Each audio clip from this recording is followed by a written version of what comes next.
আমি জননী পরিবহন থেকে সকালে 7:40-এর গাড়িতে ফার্স্টে টিকিট কাটার পরে ওরা আমাকে বলছে যে গাড়ি আসতে লেট হবে, 8টা বাজবে। তো আমি এখানে দাঁড়িয়ে আছি, আমার ব্যাটিং পত্র বেশির জন্য আমি কাউন্টারে বলে আসছি। ওনারা আমার ফোন নাম্বারও রেখে দিছিল যে ওনারা আমাকে কন্ট্যাক্ট করবে।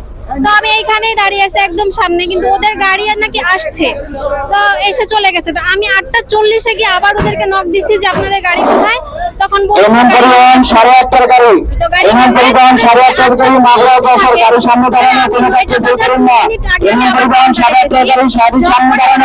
যে হলো গাড়ি নাকি বের হয়ে গেছে। তো গাড়ি কিভাবে বের হয়ে যায়, আমি স্টিল না এখানে প্যাসেঞ্জার দাঁড়িয়ে আছি, এই গাড়ি কিভাবে বের হয়ে যায়? তখন আমি ওখানে ওনাদেরকে বলি যে কোনো না কোনো ব্যবস্থা করে দিতে, আমি গ্যাঞ্জাম করতে চাই নাই। তো ওনারা বলছে যে ঠিক আছে গাড়ি ব্যবস্থা করে দিতে পারবো, আবার টাকা দিতে হবে, নতুন করে আবার টিকিট কাটতে হবে।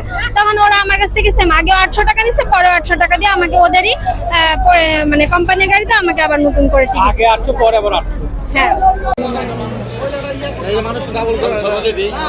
বলেন, আপনি বলেন।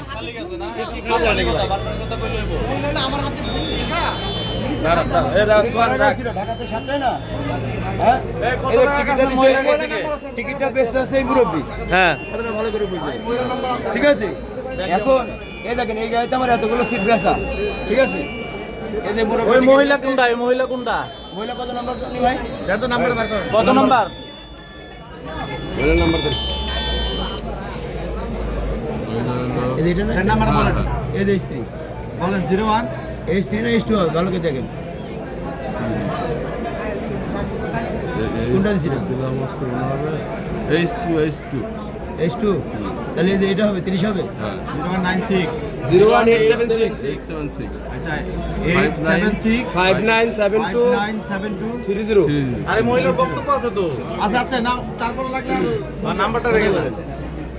সে যদি গাড়ি মিস করে তাহলে আপনাদের ভুল আছে এখানে। উনারে না বলে বুঝছেন, আমি বলি ওনার কাছে টিকিট নিয়েছি, উনারে না বলে নাকি উনি চলে গেছে সামনে, ঠিক আছে। উনারে অনেক খোঁজাখুঁজি হয়েছে, না বলে জানে, সে তো বলছে বলে গেছে বক্তব্য আছে কিন্তু ভাইয়া। এখন একটা এত কথা দরকার নেই, ওই মহিলা তুই টাকা করে ব্যাগ দিবি কেস ক্লিয়ার, এত কথা বুঝি না, এত কথা বলা যাবে। আচ্ছা ঠিক আছে, ঠিক আছে দিয়ে যান না বিকেলে আপনি এখন আপনি মহিলার ফোন দেন।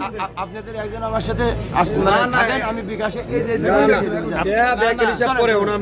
আচ্ছা আমি দিলাম শাস্তি মোবাইল কোড করাবো। আচ্ছা ঠিক আছে করেন, সমস্যা নেই, জান দিব, আমি ঝামেলা যাব না। এই দেখেন এই মুরব্বির টিকিটটা বেশিল বুঝছেন, উনি কিন্তু বলছে আপনি কাউন্টারে থাকবেন, আপনি এই কাউন্টার মালিক আমি দাদা। আচ্ছা আপনি এখন উনি যদি কোনো অপরাধ করে সবটি দায়ভার আমার।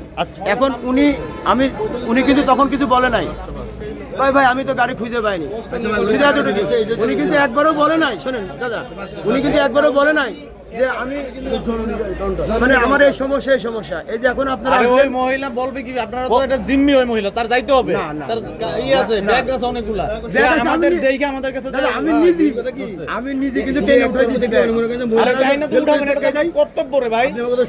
মানুষ আমি একা, আমরা যাত্রী 14 জন 15 জন নাম্বার আছে, ভাই ব্যাগ তো মা বলুন দিবে। হ্যাঁ আপনারা মা বলছেন না, তাই এখন বিপদে পড়তে পারেন, ভাই ব্যাগ বসা নিয়ে আসে সবাই, আপনার কাছে তো নাম্বার আছে, দেখেন আমি ভাই এটা যাই ওটা করে তরকারি ব্যাগ দেব, টাকা দিচ্ছি। আচ্ছা চলেন, আচ্ছা আপনি আমার সাথে আসেন, ওনার নাম্বারটা আপনি নেন ওনার।